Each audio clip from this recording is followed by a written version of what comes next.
Hi, Daniel here.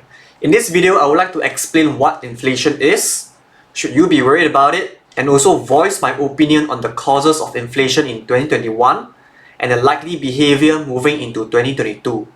Last but not least, I will also talk about what you can do about this inflation situation and how you can protect yourself against the impact that inflation has on your wealth.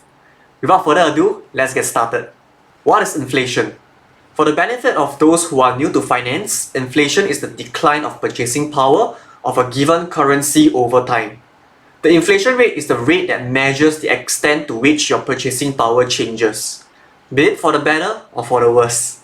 The best example that I can give you was that 10 years ago, Big Mac cost about $5, but now it costs around $8. The $3 differences are what we call inflation, and essentially inflation rate is about 60% over the last 10 years. Should you be worried about inflation? Yes, inflation is very real, and to a certain extent you should be worried about it because price increases tends to be very sticky, especially so in the long run. What do I mean by that? It is very easy for prices to go up, but it is quite difficult for prices to come down due to the behavior and the psychology of the market participants like you and me.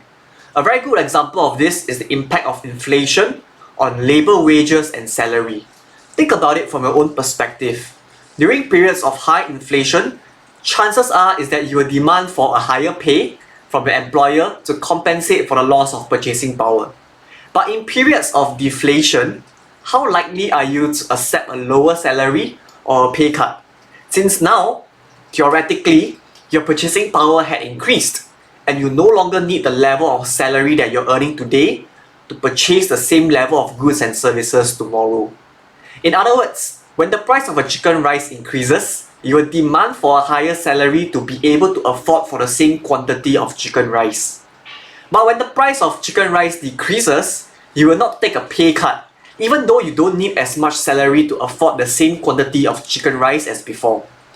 That said, it is quite normal for inflation to persist over a long period of time, and to a certain extent you should be worried about it because what this means is that your purchasing power is bound to decrease over time, which ultimately affects your ability to retire in the future. Causes of inflation in 2021. Now, contrary to popular belief, the main driver of inflation in 2021 was due to the global supply chain issues, instead of the massive money printing that was done on a global basis by the different government bodies. Let me explain. Why did the global supply chain issue cause inflation?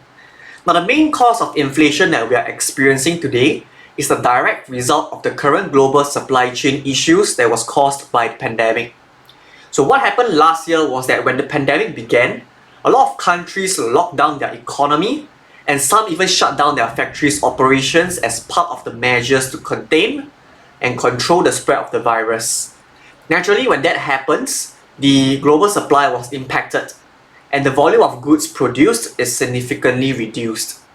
The reason why inflation only took off in 2021 instead of 2020 was because back in 2020, people were not spending their money in fear and preparation of an economic recession. As a result, the impact on the global supply chain was not felt in 2020. But as the economy recovers, more and more people started to resume their spending and their consumption habits. To make matters worse, bulk of this consumption was focused on purchasing goods. This is because as most countries' borders are still closed off, people are unable to spend on experiences or travel, and because of that, their consumption now is fully channeled solely into the demand for goods. When that happens, the impact of the factory shutdown and the slowdown back in 2020 started to surface, as the supply of goods available today are unable to meet the increasing demand. Because of that, inflation skyrocketed in 2021 as more money are spent chasing after a limited number of goods, thereby driving prices to go up. Why didn't money printing contribute to inflation? From the earlier explanation, it is clear that inflation occurs when a larger amount of money chases after a limited number of goods. In the case of the increase in money supply, while the money supply did increase as a result of central banks' decision to print and flood the economy with cheap money, the amount of money that is actually chasing after the goods didn't actually increase and had remained pretty constant. This can be seen from the velocity of money, which measures the number of times that the average unit of currency is used to purchase goods and services within a given period.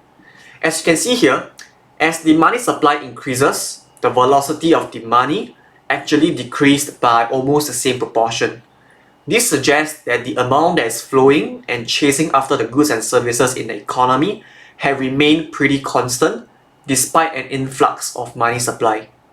If all that is very hard to digest, let me explain it in the form of an analogy. Right? Previously in the economy, there's a total of, let's say, $100 chasing after 100 goods. As a result, each goods is priced at $1, right? Now, because of the printed money, now in the economy, there are a total of $200.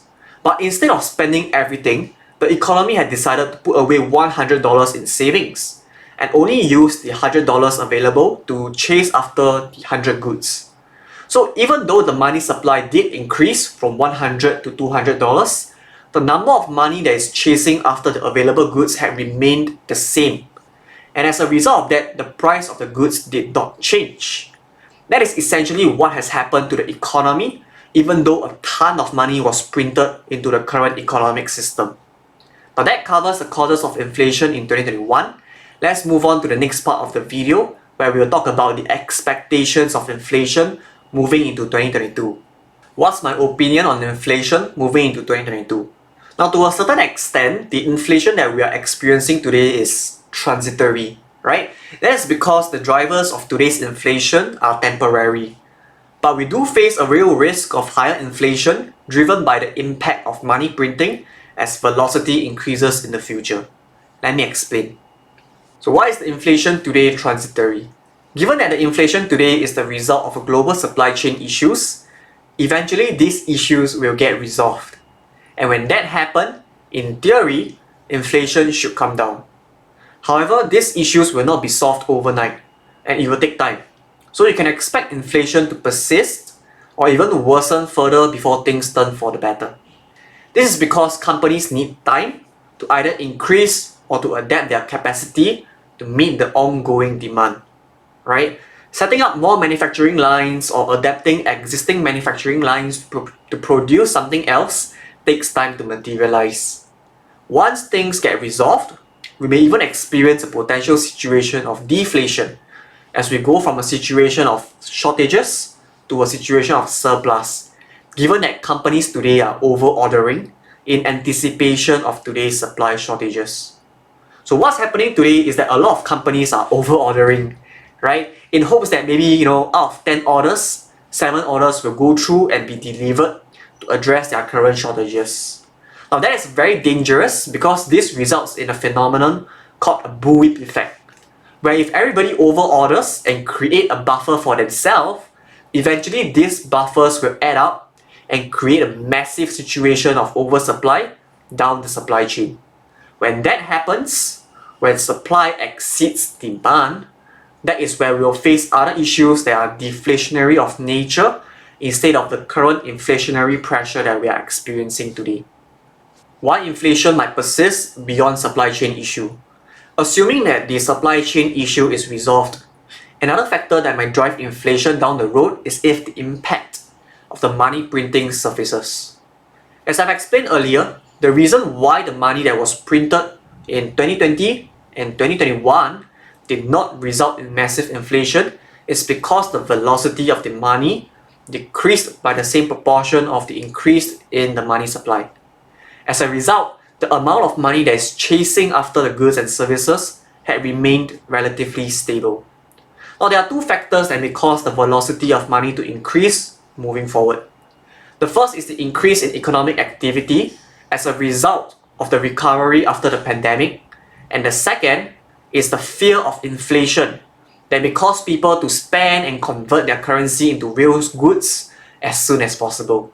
Now, when that happens and the velocity of money increases, the impact of the previous money printing will be felt in the form of a higher inflation as more money supply is now chasing after a limited number of goods, thereby pushing prices up.